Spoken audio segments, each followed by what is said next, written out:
Welcome to Attittudeable podcast. Today, we are honored to have Matthew Renze. Matthew is a data science consultant, author, and international public speaker. He has over 2 decades of professional experience working with tech startups to Fortune 500 companies. Welcome, Matthew. Thank you for having me. It's a pleasure. Thanks for your time. Would you like to talk more about yourself for the people who don't know you already? Sure. So originally I started out as a software developer many years ago. I was both in college and writing software at the same time. And I seemed to work on projects that I think most people would call big data projects now, but we didn't really have the term big data back then. And after about 10 years as a software developer, I realized that the things I was most interested in, like artificial intelligence and machine learning, were a bit outside of my technical capacities without going back to college. So I went back to college and got double degrees in computer science and philosophy with a minor in economics. And I focused specifically on artificial intelligence and machine learning. And then I eventually got a data science specialization through Johns Hopkins as well. So I went back into the industry as a data science consultant this time and started working more on, what you'd consider traditional data science projects, essentially taking raw data and transforming it into actionable insights so decision makers could make better decisions with that data. And it eventually evolved into more machine learning projects, to the point where I'd say that the majority of my focus now is on artificial intelligence, essentially using data and machine learning algorithms in order to create software systems that can automate specific types of manual labor and knowledge work as well. And that's pretty much what I'm doing now. I primarily focus on artificial intelligence, data science, and machine learning through the various online courses that I teach, in addition to providing on-site training for clients. And I do a lot of consulting and advising for various companies that are trying to either get into artificial intelligence, data science, or machine learning, or trying to get over their next hurdle. They've run into some issues in terms of company culture, or they need someone to come in and essentially figure out how to solve a very specific problem in that field. Awesome. And you are also an author in Pluralsight. Mm-hmm. So I've created, I think there's 12 courses I've created now through Pluralsight, in addition to some other courses that I've done, like free online courses and courses through Udemy as well. And I primarily, I've taught over 300,000 software developers and IT professionals through the various courses that I've created so far. Wow, that's a lot. And your courses or the AI that you teach are like understandable for people who are not engineers or data scientists? I have a combination of different courses for different audiences. So some of my courses, especially the free courses, are designed for absolute beginners, the general public that's just interested in learning, how do I get started with artificial intelligence? Or is this even, for me, do I want to consider a career in data science? So I'm trying to get people interested and excited enough to go to the next level. But I also have courses that are more for software developers and IT professionals that are essentially teaching you how to do various things in the data science space or the AI space. So, a course on how to do certain types of data analysis with Python, or a course on how to do machine learning with R. So various more technical courses that dive in deeper. But there's pretty much something for everyone with the range of courses that I have available. Great. That's good. And as for example, for the case of translators, copywriters, or linguists professionals, that AI is more present nowadays with translation, automation, and Mm-hmm. machine. What do you think, or what's your perspective on that? Like Google Translation and all the automation in processes, translation processes mainly. Well, I think we've made tremendous progress in machine translation and natural language generation over the past decade or so. In fact, I just recently saw a graph that evolves over time, showing the number of languages we have translated or translation capabilities for, and their blue score. So essentially, how close are they to human parity in terms of the translation? And as of right now, the last time I looked, we are pretty much on parity with like English to German translation and German to English, And we're getting close with Chinese to English, and I think Chinese to Russian as well. And all of the other languages, we still have a little ways to go.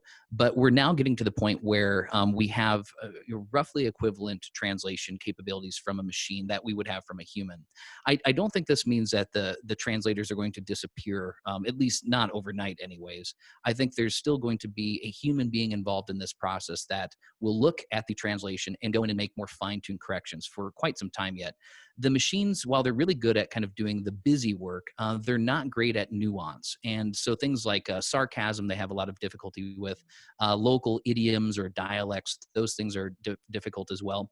And especially when you get into certain domains of knowledge. So if you're trying to do a translation for a medical text document, you would need someone that has translation abilities in that specific domain in order to understand the nuance of that specific domain's language.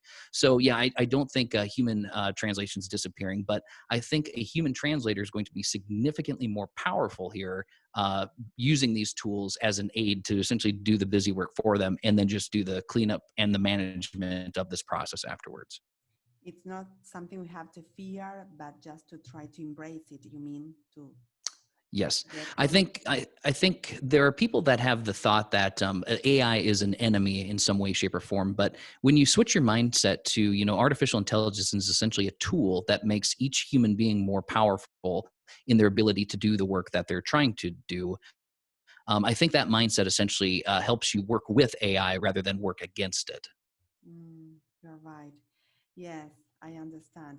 But sometimes you tend to fear the idea of like a machine doing everything, and it Mhm. improved a lot because at the beginning the translations were like a disaster, and now you Yeah. see the results and you get, oh my God, was this a machine?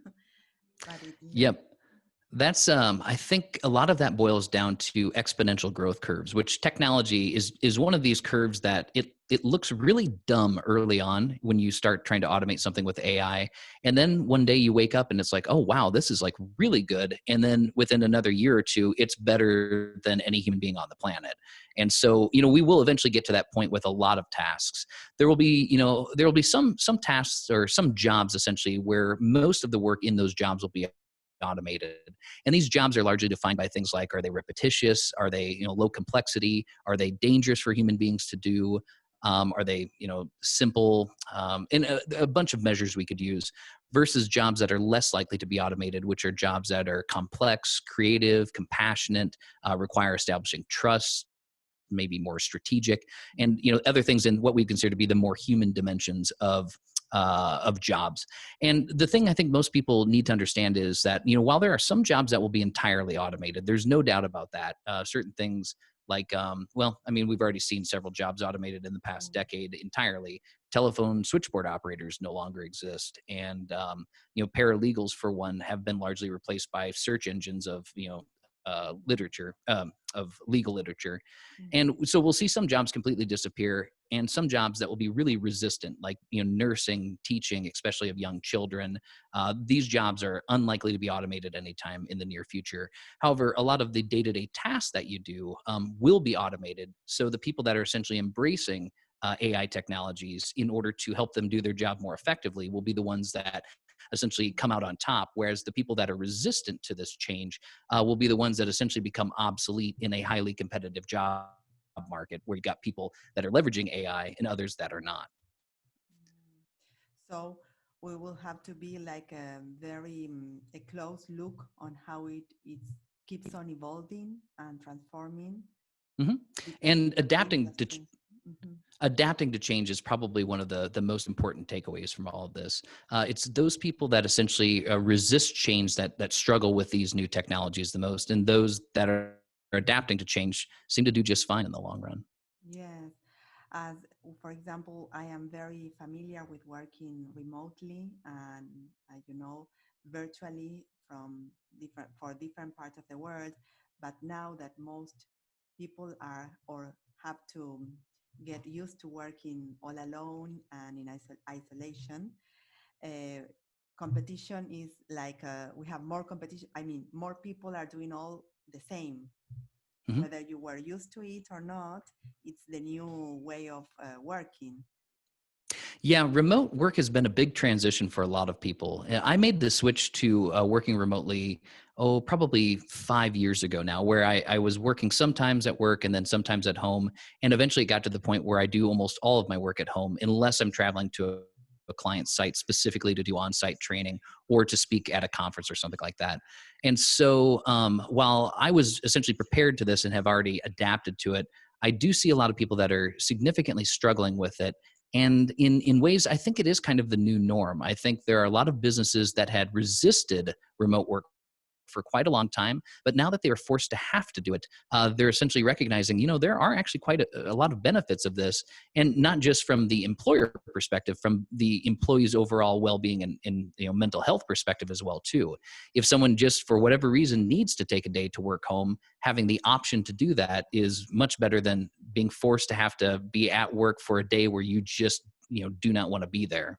Exactly. And also the commuting and the time that you have to spend like going to and going back to home, it's a lot. So Yeah. you have more time now Yep. that you don't have to commute. But once again, much like the AI discussion we had just a few minutes ago, there are definitely benefits to face-to-face human interaction. And while I think a lot of jobs may allow for remote work options, I still think there are a lot of people that are going to prefer to go into the office. And even if they prefer to work from home, will still go into the office every now and then, simply to collaborate, to have face-to-face conversations, and to build trust and rapport with their colleagues as well. So I don't think we're just going to magically transition to a society where everyone works from home and no one ever goes into an office anywhere. Yeah, and also the networking. There are many virtual conferences nowadays where Yep. you see as, for example, that you are a speaker, you are accustomed to that, and it's not the same. I mean, I Yes. feel that something is missing, even though you may, you are there, but it's you. I like the networking, being the social interaction and all that. That's very difficult to reproduce in a virtual environment, despite the Yep. I agree. platforms and all the technologies that may have, or even more in the future. And I think with any technology, it kind of follows a curve, and they refer to this as postmodernism in the technology space. We'll take a technology to kind of its extreme, and then we'll realize at the peak of use of that technology that there's good things about it and there's bad things about it, and then we'll eventually start to push back against it. So at some point in time, while virtual education and stuff seems like it's great, there will be a pushback against it, and people will eventually say, some things are easy to learn online, but there are other things that are just genuinely easier to learn face to face. So we'll start using the technology for the things that make most sense, and then do face to face human interactions for the other things that make more sense in the other direction. Exactly, I agree. And Matthew, I met you in person in Mhm. a WeWork event at the beginning of this year. That, as we spoke earlier, it Yep. seemed like another another life, not Yeah. not Long time January ago. 2020. And because you were in an Antarctic conference mastermind retreat, can you Yep. tell us a bit about it for the people who Sure. do not know? So it was a conference that my wife and I, Serena, we created called Antarctic Conf. And Antarctic Conf it was essentially a 4-day conference mastermind retreat that took place in Antarctica. It was the first ever technology conference in Antarctica, and it all took place on board a cruise ship that was sailing around the coast of Antarctica.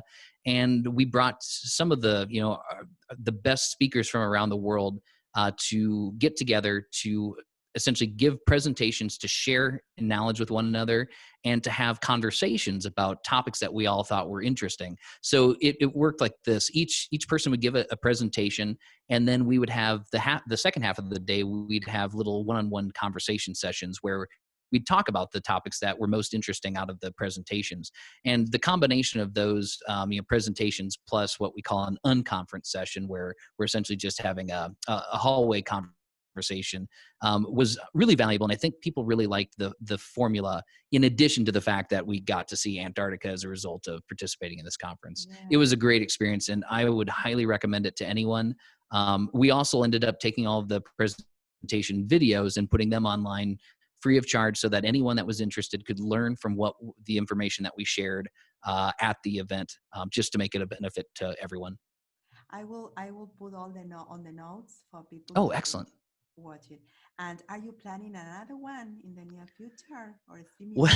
Well, definitely not in the near future. We had considered the idea of doing it, as a recurring event, but right now it obviously doesn't make sense. And my guess is it could be quite a while before the cruise ship industry returns to normal, and before it would be low enough risk to host a conference on a cruise ship. But our hope is that we'll at least do this again in another decade. Partially to be a reunion for everyone that attended the first one, and partially for anyone that missed out the first time and is now at a place in their life where they can afford to take the time off, from work and from kids and whatever, in order to spend that time in Antarctica. We would love to share this experience with other people. The best way to describe it is it's almost a life-changing experience. Wow, great. Yes, we will be happy to be aware of that when it happens. And just in time you did it because of the cruise and all that, just in time before the Yes. pandemic. We got really lucky. In fact, the cruise ship went back to Antarctica one more time. And then the next time after that is when the lockdowns began happening. And that was the cruise ship that got stuck in Florida for, I think it was like a month or something like that. So it was the perfect time That's to perfect get it timing. in. Great. Yep. And Matthew, what would you recommend for all the professionals or people working and living now in these times? What can we do, or how do we upgrade, let's say in a way, as the latest article that you wrote, our careers for AI nowadays? So it's interesting that you mentioned that, because I just created an online course. It's a free online course called Artificial Intelligence: Preparing Your Career for AI. And this course is essentially trying to offer advice to the general public about what's currently going on in the AI space and how it's going to impact you, your career, and our world. But more importantly, I'm trying to give people advice on what they should be doing right now to prepare for the coming wave of AI-enabled automation. And as a real quick preview of the recommendations I give, it can be boiled down into 5 key takeaways. Educate yourself about artificial intelligence. Upgrade your career for artificial intelligence, so the things that you can do in your job in order to leverage AI. Invest in an AI first economy, which talks more about the global economy and how to make the most of any investments that you're making in AI or in the entire market as a whole. Use AI responsibly and ethically, which talks about the legal, ethical, and social implications of the technology we're building. And finally, adapt to what comes next or become obsolete, which is kind of looking at the bigger picture in terms of, like, where is artificial intelligence going? And what do we as beings need to do in order to prepare for what's coming, not just while in our careers, but beyond into retirement and even further beyond that. Like in the long term, you mean? Yeah. So that last chapter gets a bit more philosophical and takes a much wider view of essentially humanity's place in the world, and what is our place in a world where machines eventually are doing most of the work of real economic value. Does humanity essentially become obsolete, or how do we find purpose and meaning in a world where we could essentially become second-class citizens to the machines? Wow, that's life changing. yeah. I think it's a very important course, which is why I decided to make it as a free course rather than charging for it like I do many of my other courses. I think, and now's the right time. With everything that's going on, we're seeing a huge kind of disruption to the labor economy, and many things that looked like it was going to take maybe 10 or 20 years to happen are happening almost overnight right now. And a lot of those things are, automation, because human beings seem to be the weak link in a lot of these supply chains that we have, simply because, with the coronavirus, human beings essentially are the less reliable than machines in certain types of jobs right now. So essentially, we're seeing companies that are transitioning much quicker than I would have expected, even 6 months ago before the lockdown had happened. Okay. So your We will also write all the information of this course for people Mhm. to have like a, as you say, the basic and general idea. And then if they want to go deeper and learn more, they can continue with the higher level courses that you are providing. Absolutely. Yeah, this course is essentially just the first step on a much longer AI journey. And beyond that, I have courses on, artificial intelligence, like deeper topics, and data science, which is really the foundation of modern AI, and then machine learning, which is essentially the specific type of artificial intelligence we're using to do all the really impressive stuff these days. And deep learning is another course. What do you mean by deep learning? So, deep learning is a type of machine learning that essentially stacks multiple layers of machine learning one on top of the other. It allows us to learn much more complex functions than we could with traditional or classical machine learning. So that's one of the technologies that's really making a huge impact in the world. In fact, most of the natural language processing that's being done today is done with deep neural networks, or specifically deep recurrent neural networks. Perfect. Well, Matthew, thanks a lot. You've been very generous, and we will place all your social media for people to connect with you. What's the best place or your favorite platform? So you can find me at my website, MatthewRenze.com. And from there, I also am on Twitter. I'm on LinkedIn as well, too. But the best place to find me is MatthewRenze.com. Perfect. And there also your all your courses and your information for you people. Yep. People can feel free to check out my website. I have tons of free articles, videos, courses, and more on all of these topics we discussed and more. Perfect. So we have to keep on reading and being very close, taking a very close look to how these continue evolving and transforming, right? Absolutely. Thank you for having me. Thank you, Matthew. See you. I will stop.